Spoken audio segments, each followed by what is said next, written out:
Whether you're a team leader with salespeople, sales staff, or whether you're responsible for bringing revenue into your company, what is absolutely critical in a sales conversation is that you avoid doing certain things. And I've got 5 here that come up here in my training company all the time, and I want you to make sure you make a note of these and avoid them yourself. So, first mistake you've got to make sure you avoid at all costs is to never sound salesy. What do I mean by never sound salesy? Well, never sound like this. Hey, is that David? Hi, it's Matt Elwell here from the Elite Closing Academy. Just a quick call, not trying to sell you anything. Appreciate you're busy. Just thought I could touch your base today. Like, don't say stuff like that. You got to be much more natural. Hey, good morning, is that David? Yeah, who's that? It's Matt. Matt who? Elite Closing Academy. Oh, Matt, how you doing? Like, you want to be natural. Talk like you would talk to your friends. That's the number one thing.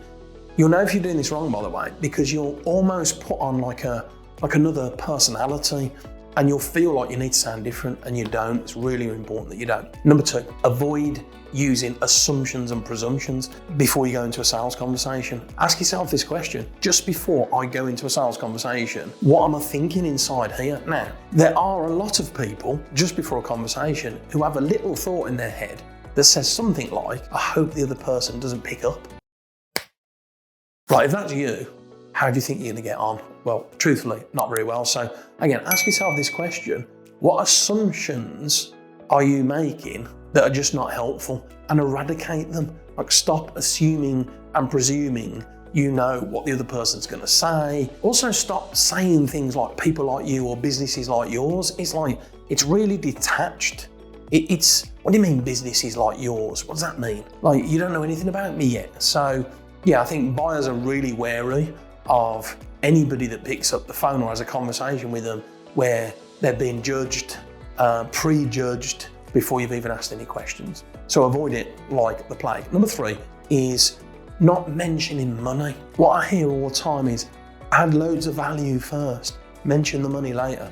No, like, position your fees as early as physically possible and then continue to add value.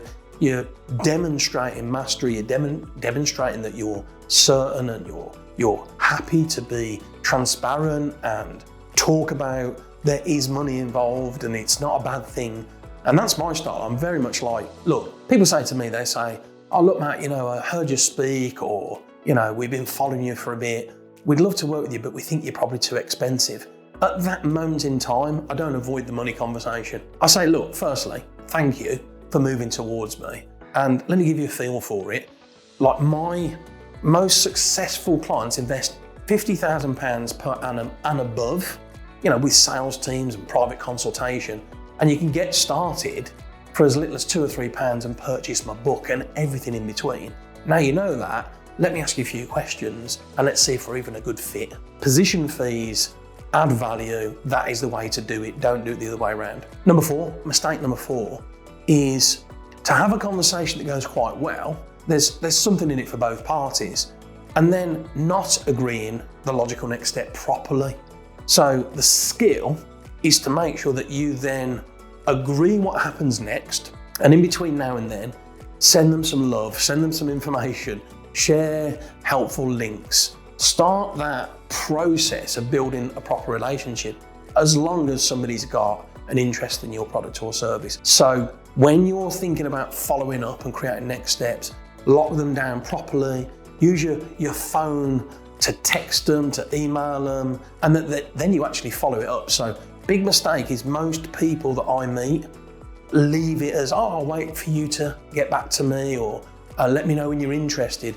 And unfortunately, if you do things like that, the chances are nothing happens.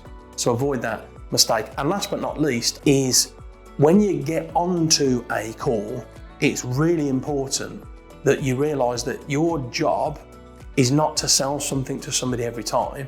Your job is to gather information that's helpful and then decide whether or not both parties could progress and it would be in everybody's interest. So point number 5 is ask questions, gather information. The way I teach this, by the way, imagine you were like a GP, like a doctor.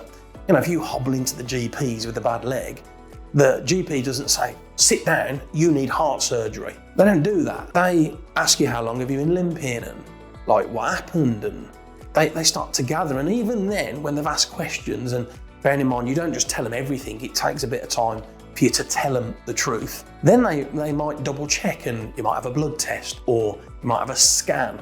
So the GP, before they decide the course of action, gathers information first. And the great salespeople are just like GPs, gather information first, decide whether or not to move forwards second, and that's critical. So those are the 5 things to avoid right now.